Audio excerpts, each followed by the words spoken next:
Okay, so my first question, of course, is about your most famous novel, Before Women Had Wings.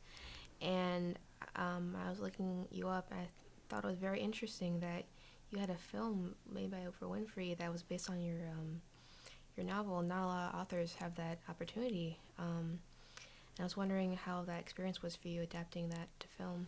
It was very, very difficult. And at first I said no.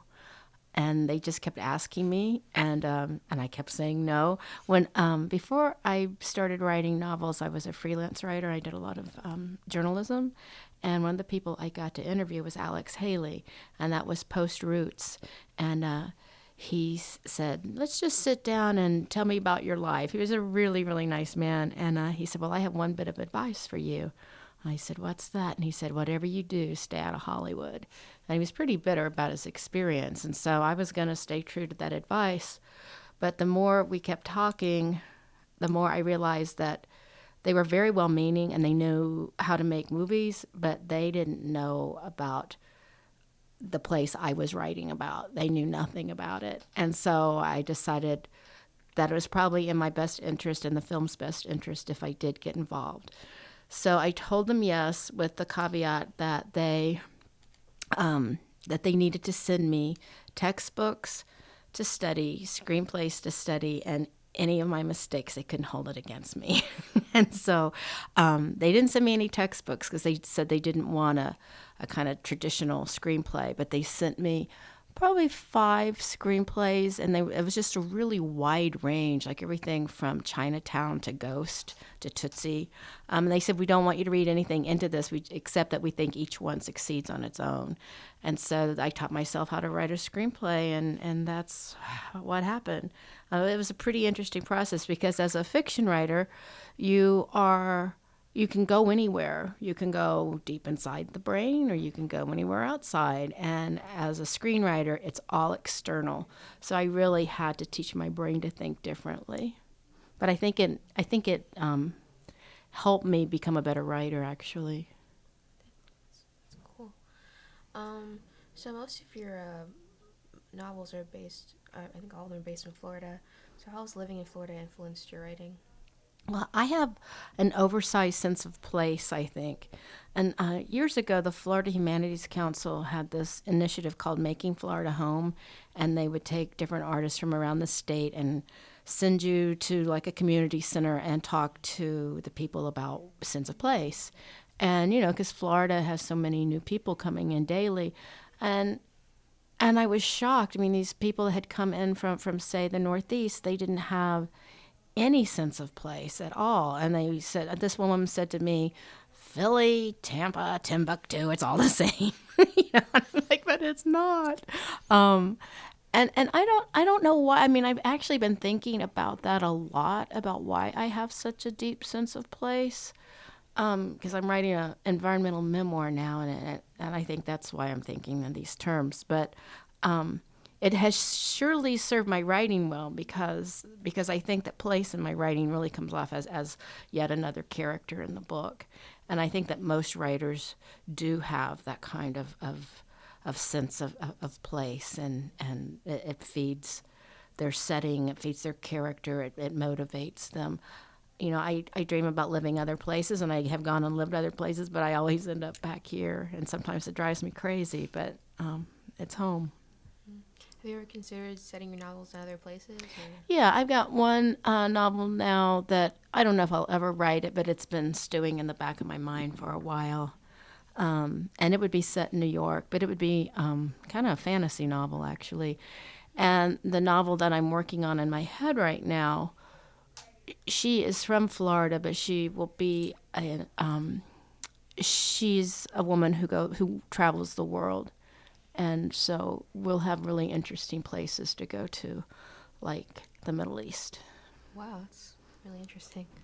So you actually mentioned your environmental memoir. So what's that going to be about? I looked it up. It's about like like the Gulf and the disaster. So Yeah, I lived for 20 years at a little place called Alligator Point, which is in the northern Gulf of Mexico. It's basically a sandbar. And I had friends who would tell me that I really needed to write about it because nobody else lived that way. I mean, it's really isolated. I mean, I would go for weeks without seeing anybody but the mail lady, whenever she decided to show up.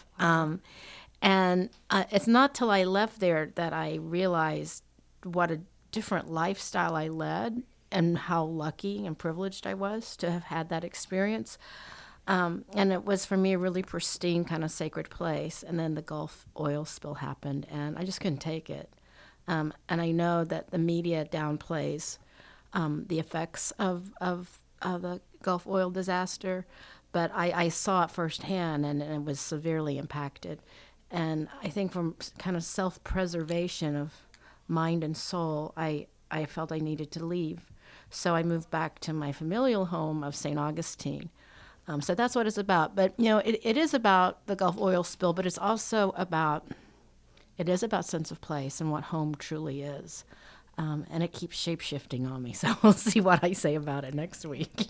So you're still in the process of writing that Yes. one? Mm-hmm. Okay.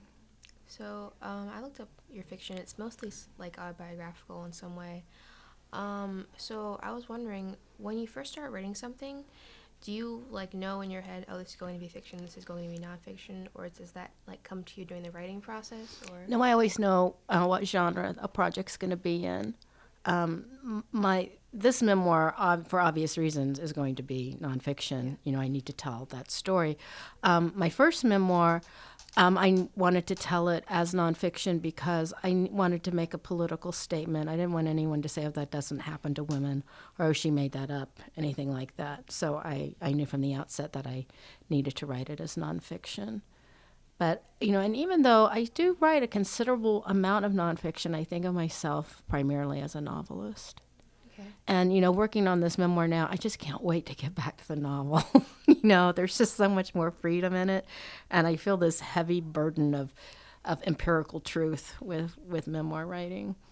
Okay. And you're working on the novel and the memoir at the same time? So. I'm working the novel out in my brain, but it's really pushing me. It wants to get on paper soon, so I've got to get this other thing done. I know how that is. I have so many novels in my head, You try to get them on paper and you get that writing block of just, how am I going to start this out? And it's so hard. Yeah, it's like being in free fall. Yeah. Let's see. Your last book was about, I'm trying to remember, was it, gosh, I don't have the title, I thought I wrote it down, but How Clarissa Burden Learned to Fly. Yes, and you seem to have a lot of books about like women flying in wings, and I wanted to ask you about just how that plays out in your life. And I don't know. I don't know how this happened.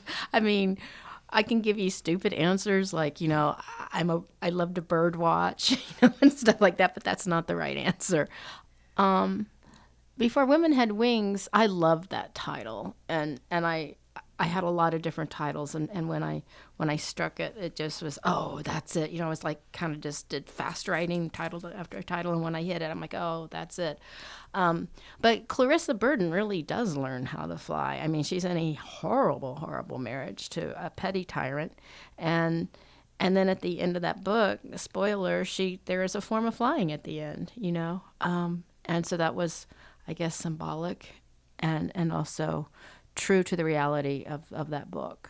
So you like to write about like women finding freedom and women getting out of tough situations like that. Absolutely. I mean, I come from a background of, a lot of domestic violence, and my father died when I was 6. My mother completely fell apart and never recovered from that. And so she never did find a way to fly out of those circumstances. And so today's her birthday, by the way. So, no, she haunts me. So, yeah, I read the, Professor Roney sent me an article about one of your nonfiction pieces about your father that I thought was very interesting, about how you found his record. Oh, yeah, that was an amazing thing to happen. That was such a beautiful piece, I thought, because of just how that can still haunt you from, like, 45 years ago, and that was very interesting. Yeah, I think that and that might be something that writers have in common too, is that we sort of carry our past with us. You know, what was it in Song of Solomon, where I don't remember the character's name, but she had the big earring and it had all this stuff in it. You Goodness. know, it's like I've always I feel like I have that, except I feel like it's a big bag that I carry Pilot with me. Pilot Hazard. Yes, I yeah, just read that book Pilot. for a class, so I love that book. So yeah, it's not a weight that weighs me down, but I do carry it around with me and keep examining it. I also read another one of your earlier essays about how you had worked a lot of jobs to be a writer, and I'm wondering, is that like, do you still have consider yourself mainly a writer, or also the professor, like the college You know, work? I consider myself mainly a writer, but it's becoming more and more difficult to carve out the time, because I think what's happening in higher ed now is that because of budget crunches, they want to pay you less and less money, but give you bigger and bigger responsibilities. And so that has to change. And so I'm going to do something for my own life to make sure that that gets turned around, because, you know, I'm a writer. I love to teach. I'm not saying that. I really love to teach. I love my students. They inspire me. But at my core, I'm a writer, so I have to find the time to do that. So you're looking forward to that day where you can just retire and write? Well, I'm actually going to start taking less of a load, so that I can probably every winter just spend my winters writing. That sounds nice. Just a cup of tea and writing. Yeah, let's hope. Yeah.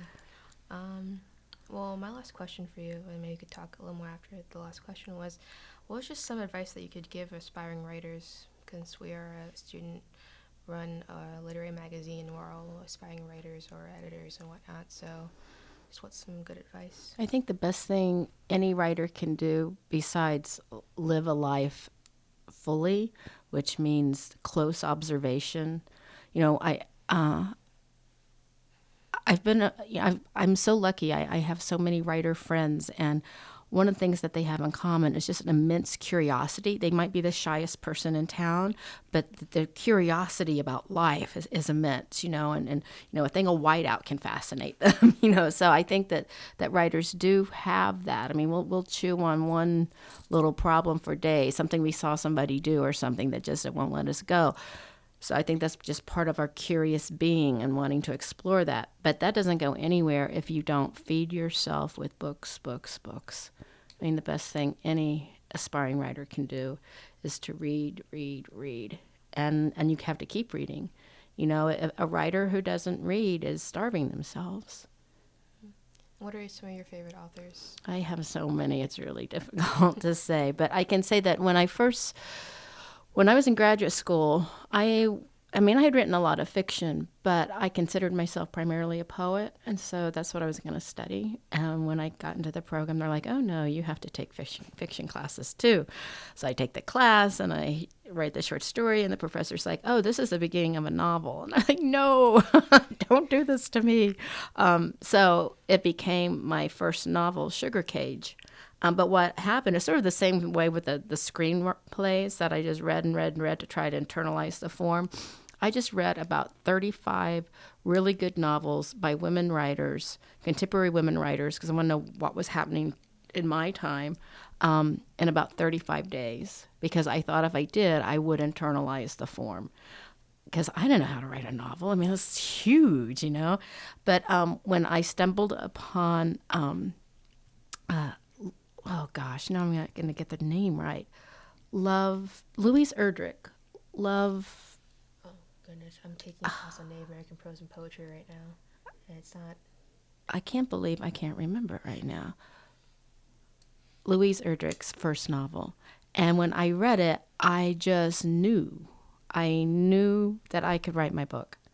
And I think part of it was she has that affinity for interesting and varied voices, and I just somehow know how to do that. Love Medicine by Louise Erdrich. And it was a little bit episodic with lots of different people coming on stage and telling their story.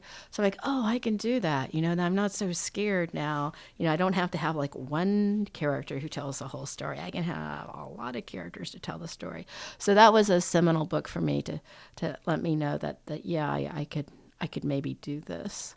But there's so many great writers working today, and I think you just have to find those that speak to you. I mean, there are really great writers that I don't read a lot of just because there's something about our aesthetic that's not necessarily going to mesh, but I'll still read them because there's stuff about their work that I admire that I can learn from.